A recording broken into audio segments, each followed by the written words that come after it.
Whoo, whoo. Good mid morning. That's what I'm gonna start saying now. Good mid morning. I hope you guys are having a great midweek or hump day.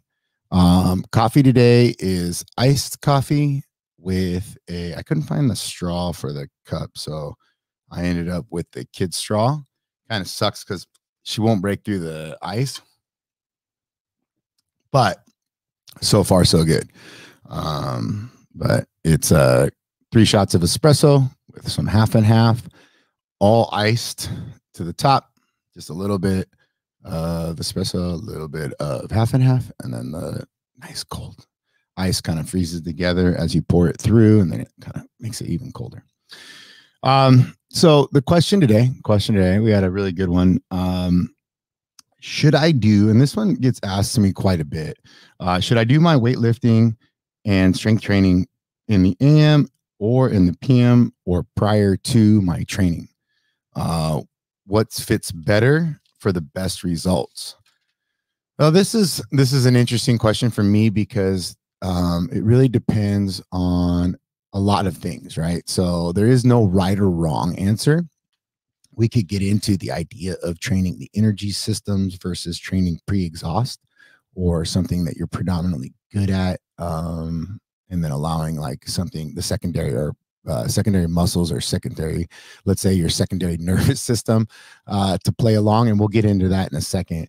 But when I thought about this question specifically, I really came down to whatever would make you more energized and whatever can get it done, right? So if it's easier for you to work out in the morning and then easier for you to do cardio at night, just because of the setup of the day, because of the kids, because of whatever it may be, then that's going to be your routine. If it's easier to get up in the morning, do some cardio on your own, and then go through your day, work, and then do a workout again in the evening, and actually being able to either go somewhere or do it at home with the kids and the family, then again, that comes down to availability and also to what works best in your schedule. So based on time and work and life, having it pre-scheduled or at least understanding what time you're going to work out and what time or you're going to do your cardio and all that is crucial to getting the success and the what you're really looking for.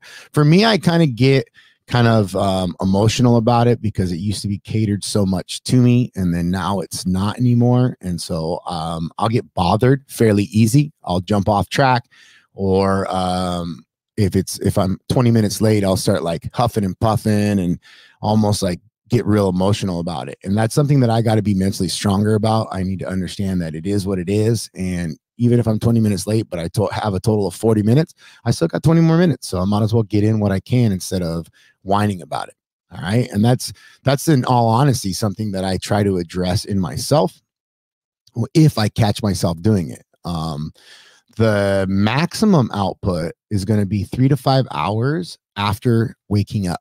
So if you're having to work out in the morning and it's 6 a.m., obviously you're not going to wake up at 3 a.m.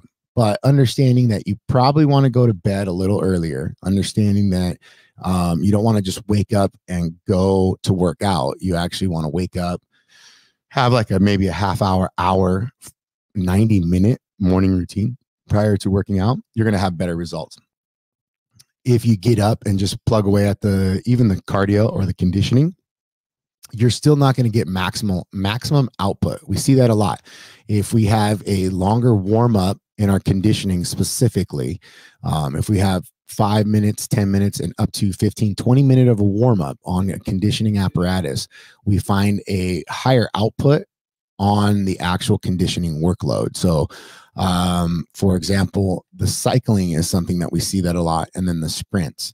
If we have a shotgun start, I mean, really not until probably the second, the third, maybe even the fourth warm-up set or the fourth set in some type of interval, you actually like the 250s, you probably didn't warm up. If you just like rode for 5 minutes and then started the 250s, you probably didn't really warm up for about 5 to 10 of those halfway through. So then that comes down to the amount of time you have, the warm up, and the importance of the workload, right? So if the output is extremely important to you, then yes, you have to have a better warm up, you have to have a better duration, you have to set up your day better. But if just doing it for weight loss or fitness results, like just general physical fitness, then shotgun start will work, man. But just understanding that's what's causing the output issues. And then lastly, if we look at training the energy systems versus the pre-exhaust. So for me personally, I was someone who was always very, very strong at the lifts, at the strength lifts. Not so, I mean, I was strong at the Olympic lifts, but I could have been stronger. And so a lot of times people would say, oh, you're too strong, or you're muscling it, or, you're not really using your nervous system. So an easy way to start to develop that for me was I would pre-exhaust it. So I would train 2 to 3 times a day. In the morning, I would do some form of technique, staying below 50%. And then somewhere in the mid-morning or a little bit later afternoon, like early afternoon, I would do strength. So pressing, squatting, benching, things of that, snatch, push press, overhead squats. I would do strength movements. And then I would do my Olympic lift, snatch, clean, and jerk in the evening. So therefore, to use more of the technique, not my strength to lift the weight. I turned on to that probably a little bit later in my career. So not the first 4 years, probably the last 4 to 6 of it. And I did fairly well with it. I really, really liked it. I liked putting most of my bodybuilding or accessory work at the end of the weightlifting. And then I would flip-flop it based off of where I was for my competitiveness. So if I was getting ready for something, I would snatch, clean, and jerk, and then I would snatch, clean, and jerk. So I was very traditional like that. And I did a lot of the fluff stuff. You got to remember, I am a CrossFitter through and through. So I always got goaded into doing some type of bear complex or running and doing other things that would affect my lifts at the moment. But it was something that kept me kind of fresh. And I understand that now, that I should have allowed myself to do certain things at certain time, versus, and stayed like a little bit stricter with myself. Meaning that I should have cut out all gymnastics at some point, but then I should have loaded more gymnastics in my off season. And then, you could always look back and kind of be like, oh shit, I could have done this, I could have done that. But if you just address what you're doing now and you're present, and you make sure that you understand the rhyme and the reason of why you're going to work out in the morning and why you're going in the afternoon, or why you're doing an extended version of it. So doing the conditioning first, and then doing the strength training, and then doing the Metcon, understanding that shit, man, I've probably been working out now for 70 minutes, 50 minutes. The Metcon comes in and now I'm done in 90 minutes. Well, I mean, that's going to be a lot of work in the beginning. So your output might not be what you want it to be. And if that's the focus, or if time constraint is the issue and you're stressing about it, just cut it all down, man. Just do a warm up, do the Metcon, and move on. So that's the nice thing about really kind of seeing the program now, being able to see people what they can do and what they will do. That teaches me a lot in programming, and it allows for me to keep putting stuff out. I see that my kids really like to do stuff. I apparently tend to train, whether they're CrossFitters, whether they're just gym goers, bodybuilders, or whatever they're doing. I tend to get my hands on a lot of gym rats, even general physical fitness gym rats. So those that go into the gym are upset about not getting results and still want to waste time. And then, like, I'm the one that has to always tell them, hey, you're doing too much. And I love making people do a lot of shit. So figuring out other ways to keep them entertained, right? Dragging sleds, or getting out of the gym, telling them to do sports activities and random stuff. And I love it when I tell somebody, hey, go play Frisbee golf. And then they're like, I'm paying you to tell me what?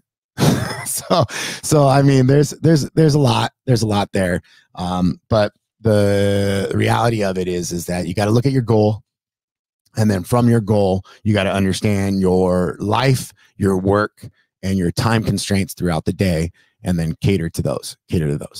try to get up a little earlier. Don't go from waking up, pooping straight to lifting weights. That's always scares me about the 6 a.m. class or 5 a.m. class, because I know that the majority of them just woke up or just finished pooping. All right. Be smart out there. Have fun. See you guys tomorrow. Enjoy your day. Hump night. This one's getting me. This is the haul when I was a master's. This one's getting me here. Let's see. I should put this on the other side.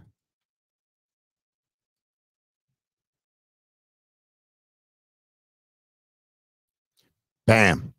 All right, guys. Have a good day.